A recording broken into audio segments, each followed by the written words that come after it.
वर्धा शहरालगतच्या असलेल्या रोठा परिसरात एका 12 वर्षीय बालिकेचा दगडाने ठेचून हत्या करण्यात आल्याची संतापजनक घटना समोर आली। या बालिकेचा बलात्कार करून खून केल्याचा संशय पोलिसांनी व्यक्त केला आहे। घटना अतिशय दुर्दैवी आणि निंदनीय आहे। पोलीस प्रशासनाने तत्काळ दखल घेऊन गुन्हे दाखल नोंदवले आहे। 3 जणांना ताब्यात घेण्यात आले असल्याची माहिती गृहराज्यमंत्री पंकज भोयर यांनी दिली। लवकरच गुन्हेगारांना अटक करण्यात येईल असेही भोयर म्हणाले।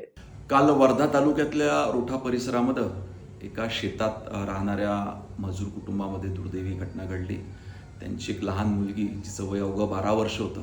ह्या लहान मुलीवरती एका नराधमानं त्या ठिकाणी बलात्कार केला आणि नंतर दगडानं ठेचून तिची हत्या केल्याचं समोर आलेलं आहे। घटना अतिशय दुर्दैवी आहे, निंदनीय आहे। या संदर्भात पोलीस प्रशासनानं तात्काळ दखल घेऊन गुन्हे देखील नोंदविलेले आहे। 3 जणांना ताब्यात घेतलेलं आहे आणि घटनेचं गांभीर्य बघून DYSPला त्या ठिकाणी आयुक्त म्हणून नियुक्ती करण्यात आलेली आहे। लवकरच जे गुन्हेगार राहतील त्यांना अटक करण्यात येईल पोलीस प्रशासनाकडून।